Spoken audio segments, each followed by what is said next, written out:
Okay, so in this video, we're going to derive the quadratic rule. So we're going to do this by using a generic quadratic of ax squared plus bx plus c equals 0. And we're going to apply the same methodology that we just have previously of x squared plus 2a plus a squared must equal x plus a squared. So we're going to apply that, and we're going to do the exact same process that we've just done to work out a rule that we can use to solve any quadratic, and we can make a really simple problem out of anything quite difficult. And this is something that you can throw any quadratic. So the ones you might have been struggling at in last tutorial, you can just put it in this equation and you will get the answers, or you can check your answers. So let's start. So if we have ax squared plus bx plus c equals 0, maybe we can divide through by a like we previously did.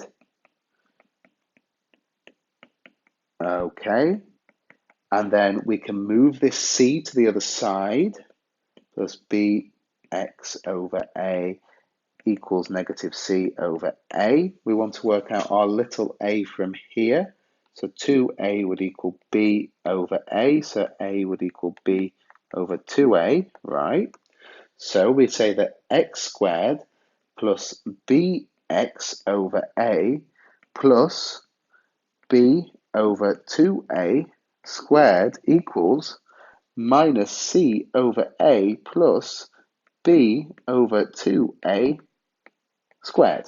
Okay, so if we tidy that up, we'd have x squared plus bx over a plus b squared over 4 times by a squared, which equals, we're going to tidy this up a little bit as well, b squared all over 4a squared minus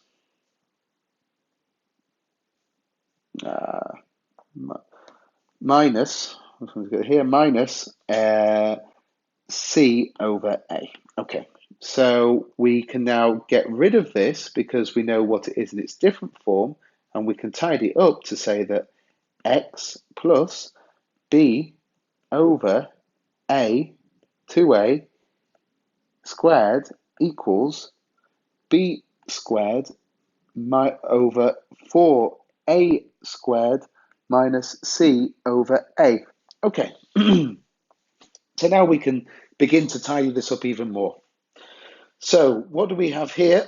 Last week we looked at sorting out fractions in algebra. So we want a common denominator. So if we multiply by 4a here and multiply by 4a here, we actually can have b squared minus 4 times by a times by c in alphabetical order, all divided by 4 times by a squared. On this side, we have x plus b over 2a squared. So that means we can take the square root of that to get rid of it. We have, of course, a plus or a minus here. So that will be our equals. So we now have x plus b over 2a equals plus or minus the square root of b squared minus 4ac all over 4a squared.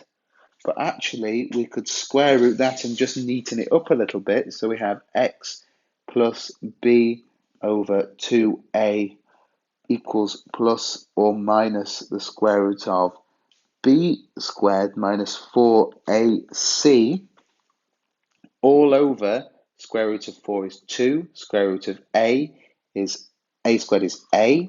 That means we now have a common factor here. So our equation goes quite nicely to x squared equals plus or minus b, x squared minus b plus or minus the square root of b squared minus 4 times by ac, all divided by 2a. And now this is our generic form of the quadratic equation. And the quadratic equation means that if we have any quadratic in this form of ax squared plus bx plus c, it's possible for us to find the answer by just sticking it into this equation. So we'll just do one quick example using an example that we did previously in the notes, where we say x squared minus 4x minus 2 equals 0. Okay, so we know this is A, this is B, and this is C. So if we stick this into our equation, we say x equals minus b, so minus 4 is 4, plus or minus the square root of b squared, which b squared is 4 times 4, which is 16, minus 4 times by 1, which is the a here, 1, times by c, which is negative 2. And we divide this all by 2 times by 1. So we're neaten this up and see what we get. We get 2 plus, or, oh no, sorry, 4 plus or minus the square root of 16 minus 4 times by minus 2. Let's bring in BODMAS back here. Remember from last week? So we have a multiplication, addition, subtractions at the end. So 4 times 2 is 12. So that's a positive. So that'd be 16. 16 plus 12, which equals all divided by 2, that would equal 4 plus or minus the square root of 24 divided by 2.